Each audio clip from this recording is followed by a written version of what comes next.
May I come in? तो अगर मैं तुमसे पूछूं कि जब तुम क्लास में या किसी फंक्शन में एंटर करते हो तो लोग सबसे पहले तुम्हारी किस चीज को नोटिस करते हैं, तो शायद तुम सोचो फेस, कपड़े या सूट। लेकिन अगर मुझसे पूछो तो मैं कहूंगा वो होती है तुम्हारी वॉकिंग स्टाइल। हाँ, हो सकता है कि लोग तुम्हारे फेस, कपड़े या सूट भी नोटिस कर लें, लेकिन जो सबसे ज्यादा इम्पैक्टफुल चीज होती है वो है तुम्हारे चलने का तरीका, कि तुम कैसे चलते हो। और तुम्हें ये सुनकर हैरानी होगी कि 90% लोग गलत तरीके से चलते हैं, स्पेशली इंडिया में। और अगर तुम्हें इसका प्रूफ चाहिए तो एक काम करो, घर से बाहर निकलो और कहीं भी, चाहे वो बस स्टॉप, पार्क या स्कूल के बाहर खड़े हो जाओ, फिर एक एक करके लोगों की वॉक ऑब्जर्व करो। और ट्रस्ट मी, तुमसे हंसी नहीं रुकेगी कि इंडिया में लोग किस किस तरह चलते हैं। बट लिसन, ये जोक नहीं है, ये एक सीरियस रियलिटी है। तुम्हारी वॉक, तुम्हारा एंट्री, तुम्हारा पहला इंप्रेशन होता है, तो इसे फिक्स करना सबसे ज्यादा इंपॉर्टेंट है। और मैं ये वीडियो ऐसे ही नहीं बना रहा, इस वीडियो से पहले मैंने खुद अपने आसपास के लोगों की वॉक को ऑब्जर्व किया, एनालाइज किया। और सिर्फ ऑब्जर्वेशन नहीं, मैंने इस टॉपिक पे 10 से भी ज्यादा वीडियोस देखे, रिसर्च किया, ताकि मैं तुम्हारे लिए सुपर यूजफुल, नो बकवास, नो बुलशिट वीडियो ला सकूं। और इस वीडियो में तुम जानोगे कि कितने टाइप्स की वॉक होती हैं और लोग चलते वक्त क्या क्या गलतियां करते हैं जो तुम्हें बिल्कुल भी नहीं करनी है, चलने का सही तरीका क्या है, और सबसे इम्पोर्टेंट लास्ट में मैं तुम्हें बताऊंगा कि एक लीडर और मॉडल कैसे वॉक करता है। So let's begin. ये इंडिया है और यहाँ हर गली, हर सिटी में तुम्हें अलग अलग कैरेक्टर्स मिलेंगे। तुम किस गली से आते हो ये मैटर नहीं करता, लेकिन तुम उस गली से कैसे चलते हो या कैसे गुजरते हो ये तुम्हारा लेवल जरूर डिफाइन करता है। और हर इंसान की एक अलग चाल होती है, किसी की वॉक कॉन्फिडेंट होती है, किसी की वॉक एटीट्यूड से भरी होती है, तो किसी को देखकर लगता है जैसे अभी हॉस्पिटल से आ रहा हो, तो किसी की वॉक देखकर लगता है कि जिम से आ रहे हैं। लेकिन एक बात याद रखना, वॉक भी एक पर्सनालिटी ट्रेट होती है, और जैसे पर्सनालिटी के टाइप्स होते हैं वैसे ही वॉक के भी टाइप्स होते हैं। अब अगर तुम सोच रहे हो कि कौन से टाइप्स, तो रुक जाओ, हम उस पार्ट में पहुंचेंगे। लेकिन सबसे ज्यादा जो फेमस वॉक है वो दो नाम तुमने जरूर सुने होंगे। पहला है रैंप वॉक, जो मोस्टली मेल मॉडल्स करते हैं। दूसरा है कैट वॉक, जो फीमेल मॉडल्स का सिग्नेचर स्टाइल होता है। इन दोनों को हम वीडियो के एंड में डिटेल्स में डिस्कस करेंगे विथ एग्जाम्पल्स। बट उससे पहले जानते हैं कि लोग चलते वक्त क्या क्या मिस्टेक्स करते हैं जो तुम्हें बिल्कुल नहीं करनी है, खासकर आखिरी के दो mistakes. Mistake number 1, Charlie Chaplin walk. Okay, तो मैं जब अपने आसपास के लोगों की वॉक को ऑब्जर्व कर रहा था तो मैंने जो सबसे ज्यादा कॉमन मिस्टेक देखी वो ये थी।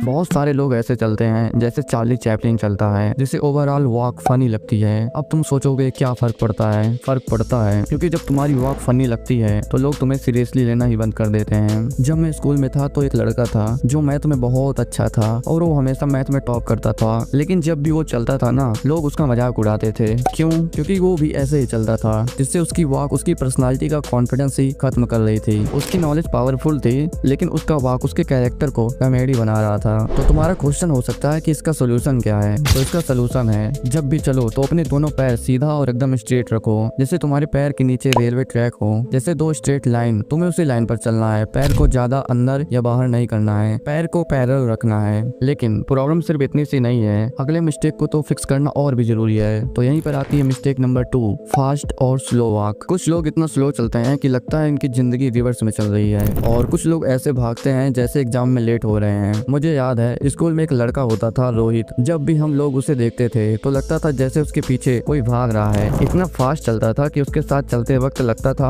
रेस लगाई हुई है, मतलब बहुत तेज चलता था भाई। और उसी स्कूल में दूसरा था आकाश, और भाई साहब जब वो चलता था ना तो लगता था जैसे जिंदगी को उससे कोई मतलब ही नहीं है, जैसे हर चीज उसके लिए बोझ बन गई हो। और तुमने भी ऐसे लोगों को अपने आसपास जरूर देखा होगा। और जब तुम फास्ट चलते हो तो तुम्हारी बॉडी लैंग्वेज बोलती है मैं नर्वस हूँ, मुझे जल्दी है, मुझे यहाँ से निकलना है। और जब तुम स्लो चलते हो तो लगता है तुम्हें खुद में कॉन्फिडेंस ही नहीं है, लोगों को लगता है तुम बोर हो, थके हो या डिप्रेस्ड हो। तो इसका सोल्यूशन क्या है? तो इसका सोल्यूशन है कि ना तो हमें बहुत तेज चलना है जैसे ट्रेन छूट रही हो, और ना ही इतना धीरे चलना है कि लगे जिंदगी रुक गई हो। हमें वॉक लाइक अ मैन की तरह चलना है जो अपने विजन पे क्लियर है, ना जल्दी ना धीरे, बस इम्पैक्ट के साथ। ओके, तुमने ये तो जान लिया कि हमें ना ज्यादा तेज चलना है ना ज्यादा फास्ट, लेकिन अगली मिस्टेक को जाना बहुत इंपॉर्टेंट है जो तुम्हें कोई नहीं बताएगा। तो यहीं पर आती है mistake number 3 walk behind the group. तुम्हें तो पता ही है मैं बचपन से बहुत शाय और इंट्रोवर्ट रहा हूँ, जो टीचर से सवाल नहीं पूछ पाता था। और जब स्कूल में सब दोस्ती करते थे मैं बस चुपचाप अपने बैग के जिप ऊपर नीचे करता रहता था।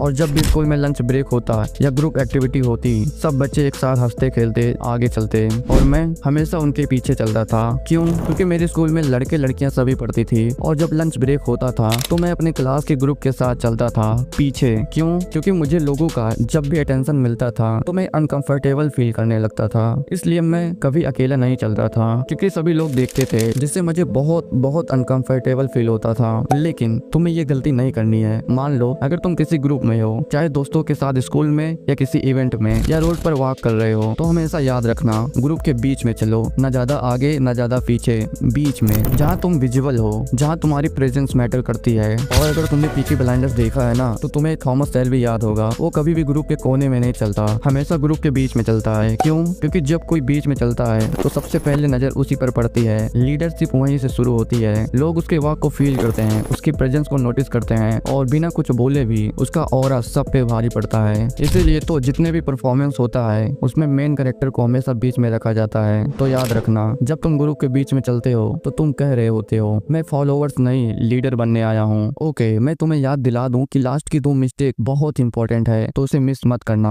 Mistake number 4, tiny steps. मुझे याद है एक बार अपने दोस्त के स्कूल में गया था, बहुत सारे नए लोग थे और मैं एक बंदे को ऑब्जर्व कर रहा था जो स्टेज की तरफ जा रहा था और उसकी वॉक ने सबका अटेंशन ले लिया, बट गलत रीजन के लिए। वो छोटे छोटे कदम ले रहा था, जैसे हर स्टेप के बाद उसे सोचना पड़ रहा हो कि अगला कदम लेना सेफ भी है या नहीं। उसका बॉडी पोस्चर भी धीरे धीरे झुक गया, जैसे उसके अंदर कॉन्फिडेंस का बैलेंस ही ना हो। और ऑडियंस ने क्या नोटिस किया, ये बंदा स्टेज पे चढ़ तो गया लेकिन अपने प्रेजेंस से गया गुजरा लग रहा है। ओके, तो मैं तुम्हें ये स्टोरी से बताना क्या चाहता हूँ, बताना क्या समझाना ये चाहता हूँ कि तुम्हें कभी भी छोटे छोटे कदम नहीं लेने, कॉन्फिडेंट और स्टेबल स्टेप्स लेने हैं। मतलब न ज्यादा छोटे न ज्यादा लंबे। ओके, जो नेक्स्ट मिस्टेक है ना, वो तुम्हारी ओवरऑल वॉक और बॉडी लैंग्वेज को कंफ्यूज और ऑकवर्ड बना देता है। तो वो है mistake number 5, cross leg walking. सोचो तुम स्कूल में हो, लंच ब्रेक के बाद तुम प्लेग्राउंड से क्लास की तरफ जा रहे हो, लेकिन तुम ऐसे चलते हो कि तुम्हारा एक पैर बार बार दूसरे के आगे क्रॉस करता है, जैसे तुम जिगजैग लाइन में चल रहे हो, जैसे तुम्हारा बैलेंस ही प्रॉपर नहीं है। और तुम ये सुनकर हैरानी होगी, जब तुम ऐसे चलते हो तो तुम्हारी वॉक लड़कियों की तरह लगती है। मेरे स्कूल में एक लड़का था, नाम नहीं लूंगा, लेकिन जब भी वो चलता था उसके पैर आपस में क्रॉस होते थे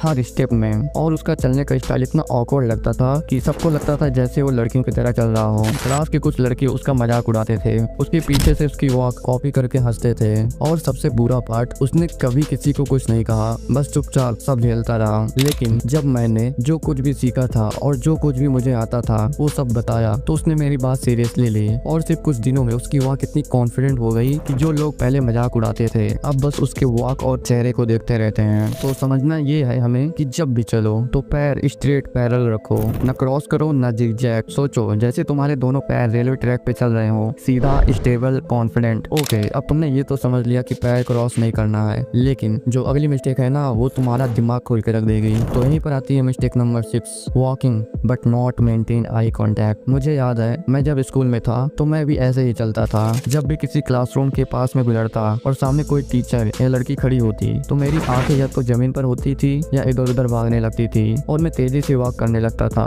क्यों? क्योंकि मुझे लगता था अगर आंखें मिल गई किसी से तो दिक्कत हो जाएगी। बट वो स्कूल टाइम था, तब सोशल फियर और ओवर थिंकिंग नॉर्मल थी। लेकिन अब मैं बड़ा हो गया हूँ, कॉलेज में आ गया हूँ, पर अब भी जब मैं रोड पर या साइकिल से जा रहा होता हूँ और सामने कोई लड़की या बड़े उम्र के लोग मिल जाते हैं तो मेरे अंदर फिर से वही नर्वसनेस आ जाती है। एक छोटी सी आंख मिलाना भी अनकंफर्टेबल फील करवाता है और आई कांटेक्ट कॉन्फिडेंस की पहली चाबी है। बट अब तुम्हें ये मिस्टेक नहीं करनी है। क्यों? क्योंकि आंखों का कांटेक्ट ही तुम्हारा सबसे बड़ा कॉन्फिडेंस सिग्नल होता है। अगर तुम सिर्फ 2 सेकंड के लिए भी सीधा काम और रिलैक्स आई कांटेक्ट बनाते हो तो लोग ऑटोमेटिकली सोचने लगते हैं ये बंदा श्योर है अपने प्रेजेंस को लेके, ये बंदा कॉन्फिडेंट है। तो क्या करो, चलते वक्त सर थोड़ा सा ऊपर रखो, नजरें नेचुरल या फ्रंट डायरेक्शन में। अगर किसी से आई कांटेक्ट हो जाए तो हल्की सी जेंटल स्माइल दे दो, बस इतना सा एक्ट तुम्हें सबसे अलग बना देता है। ओके, तो ये थी कुछ बेसिक मिस्टेक जो तुम्हें चलते वक्त बिल्कुल नहीं करनी है। और अब बात करते हैं कि चलने का सही तरीका क्या है। ओके, तो चलने का सही तरीका क्या है? सिंपल है, शोल्डर बैक रखो, हाथ पॉकेट से बाहर, आई कांटेक्ट रखो,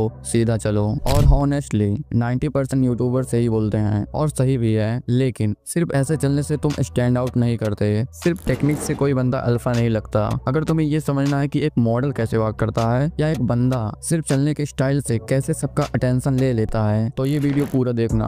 बिकॉज बात सिर्फ चलने की नहीं है, बात है प्रेजेंस की, कमांड की, एनर्जी की। ओके, जैसे मैंने तुम्हें बताया था, वॉक के टाइप्स बहुत सारे होते हैं, लेकिन मेनली सिर्फ 2 चीजें याद रखनी है। पहला है रैंप वॉक, दूसरा है कैट वॉक। रैंप वॉक जिसे तुमने फैशन शो में देखा होगा, ये होता है मेल मॉडल्स का वॉक, और दूसरी तरफ कैट वॉक, ये होता है फीमेल मॉडल्स का वॉक, जहाँ लड़कियां अपने पैर क्रॉस करके चलती हैं और उनकी हिप्स मूव करती हैं जैसे एक कैट चलती है। अब अगर तुम्हें एक मॉडल की तरह वॉक करना है तो तुम्हें ये 2 चीजें जरूर समझनी होगी। क्या चीजें? पहले चीज, अगर तुमने किसी मॉडल या सेलिब्रिटी की वॉक को नोटिस किया होगा तो वो जब भी चलते हैं तो अपना पहला कदम हील से रखते हैं, कुछ इस तरह।